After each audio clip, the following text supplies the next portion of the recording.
القلوب والابصار،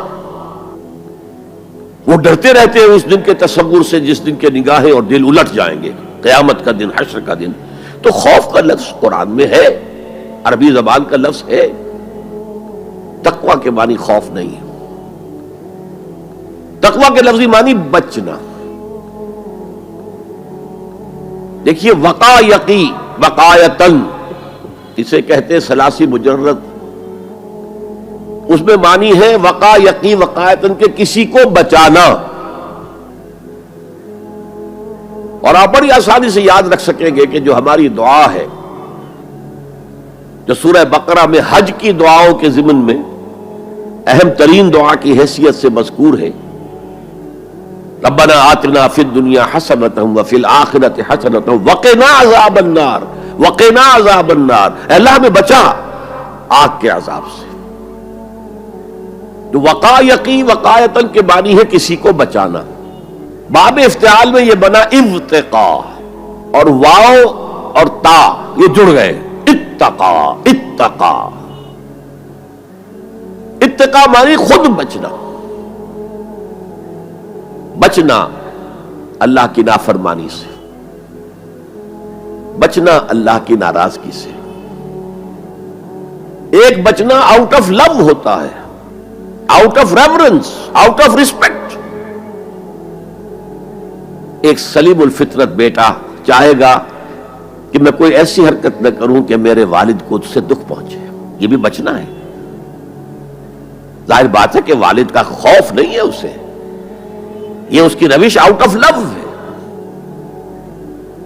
والذین آمنوا اشد حبا للہ، جو لوگ صاحب ایمان ہیں وہ شدید ترین محبت کرتے ہیں اللہ کے ساتھ۔ بلکہ ہم نے جو حقیقت جہاد کا مضمون جو ہے اس پر غور کیا، اس کے ضمن میں ایک آیت جو بڑی عظیم آیات میں سے قرآن کے، قل ان کان آباؤکم وابناؤکم واخوانکم وازواجکم وعشیرتکم واموال اقترفتموها وتجارۃ تخشون کسادها ومساکن ترضونها احب الیکم من اللہ ورسولہ وجہاد فی سبیلہ فتربصوا حتی یأتی اللہ بامرہ واللہ لا یہدی القوم الفاسقین۔ اے نبی ان سے کہہ دیجئے کہ اے لوگو، اگر تمہیں اپنے باپ اور اپنے بیٹے اور اپنے بھائی اور اپنے زوج، مرد کے لیے بیوی، بیوی کے لیے شوہر، اور اپنے رشتہ دار اور اپنے وہ مال جو تم نے بڑے محنت سے جمع کیے ہیں، اور اپنے وہ کاروبار جن میں کساد کا، سد بازاری کا تمہیں خوف لاحق رہتا ہے، مندہ نہ ہو جائے، اور تمہارے وہ مکان جو تمہیں بہت محبوب ہیں، بہت سجایا ہے، بہت عمدہ فرنش کیا ہے، اعلیٰ ترین مکان بنایا ہے،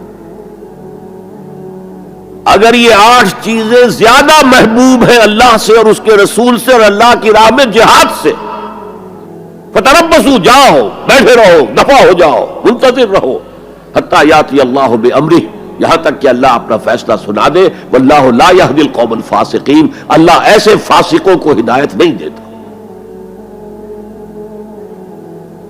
تو در حقیقت یہ اللہ تعالیٰ کی محبت کے تحت ہے کہ اللہ اور اللہ کے ساتھ جو عہد وفا استوار کیا ہے، ایاک نعبد و ایاک نستعین، کہ آدمی پھونک پھونک کر قدم رکھے، کہیں میں اللہ کی کسی حد سے تجاوز نہ کر جاؤں، اللہ کی قائم کردہ کسی حد کو پھلانگ نہ جاؤں، کہیں ایسا نہ ہو کہ شریعت کا کوئی حکم میں پامال کر دوں۔ پھونک پھونک کر قدم رکھنا، لو سانس بھی آہستہ کہ نازک ہے بہت کام، آفاق کی اس کارگہ شیشہ گری کا، اس روش کا نام تقویٰ ہے۔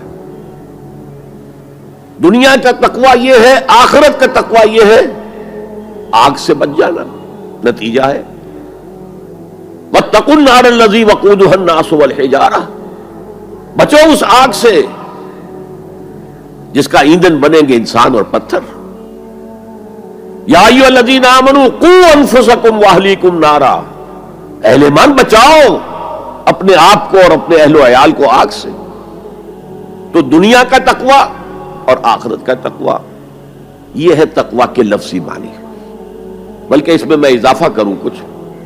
ایک دفعہ حضرت عمر فاروق رضی اللہ تعالی عنہ کہ مجلس شورا میں یہ بحث چل نکلی تقویٰ کسے کہتے ہیں, ہاؤ ٹو ڈیفائن تقویٰ. سب حضرات نے اپنی اپنی رائے دی.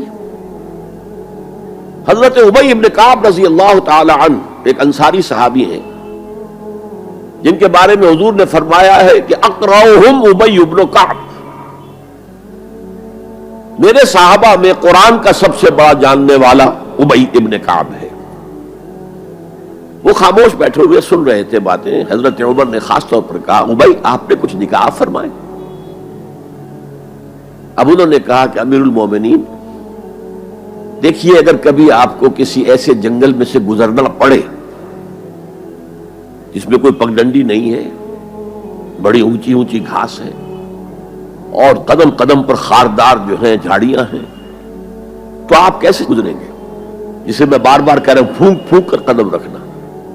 دیکھ لو کہیں اس گھاس کے اندر یہاں کوئی سانپ جو ہے وہ کنڈلی مارے بیٹھا ہو, تمہارا پاؤں سانپ پر جا پڑے, یا کسی اور موذی جانور کے بل میں پاؤں جا پڑے, یا کہیں تمہارے کپڑے جو ہے وہ کسی جھاڑی کے کانٹوں میں الجھ جائیں.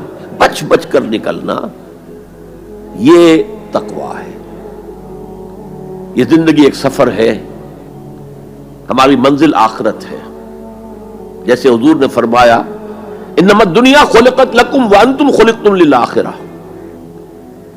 یہ دنیا تمہارے لیے بنائی گئی ہے, تمہارے لیے برتنے کا سامان ہے, لیکن تمہیں آخرت کے لیے بنایا گیا ہے, یہ تمہارا گھر نہیں ہے. تو یہ ہے تقویٰ. اور تقویٰ کی تعلیم قرآن مجید میں اتنی شد و مد کے ساتھ آئی ہے, اتنی شد و مد کے ساتھ آئی ہے, ایک ایک آیت میں دو مرتبہ. سورۃ النساء کی پہلی آیت, یا ایھا الناس اتقوا ربکم الذی خلقکم من نفس واحدۃ وخلق منها زوجها وبث منهما رجالا کثیرا ونساء واتقوا اللہ الذی تساءلون به والارحام ان اللہ کان علیکم رقیبا. ایک آیت میں دو مرتبہ تقویٰ کا حکم. اے لوگو, اے بنی آدم, اپنے اس رب کا تقویٰ اختیار کرو جس نے تمہیں ایک جان سے بنایا, اسی سے اس کا جوڑا بنایا اور ان سے کثیر تعداد میں مردوں اور عورتوں کو زمین میں پھیلا دیا. یہ 600-650 کروڑ جو انسان آج دنیا میں ہے, یہ سب کون ہے؟ آدم اور حوا کی نسل سے ہیں. پھر اسی آیت میں دوبارہ واتقوا اللہ الذی تساءلون به والارحام, تقویٰ اختیار کرو اس اللہ کا جس کا ایک دوسرے کو واسطہ دیتے ہو. کوئی سائل مانگتا ہے تو اللہ کے نام پر مانگتا ہے. تم بھی جا کر اپنے کسی عزیز سے یا دوست سے کہتے ہو کسی کام کے لیے, بھائی یہ کام بہت ضروری ہے, اللہ کے لیے جلد از جلد اس کام کو کر دو, واسطہ اللہ کا. یا جیسے کہ سورہ حشر میں ایک آیت میں دو دفعہ, یا ایھا الذین آمنوا اتقوا اللہ ولتنظر نفس ما قدمت لغد واتقوا اللہ ان اللہ خبیر بما تعملون. اے ایمان والو, اللہ کا تقویٰ اختیار کرو اور دیکھو کل کے لیے کیا بھیج رہے ہو آگے. تمہارے اعمال جو جا رہے ہیں, جمع ہو رہے ہیں تمہارے نامہ اعمال میں, وہ اعمال کون سے ہیں, اچھے ہیں یا برے ہیں.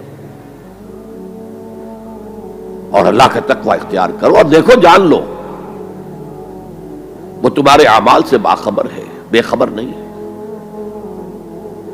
تاہم یہ الفاظ جو ہے میرے نزدیک قرآن مجید میں تقویٰ کی تاکید کے اعتبار سے انتہائی مؤکد مقام ہے.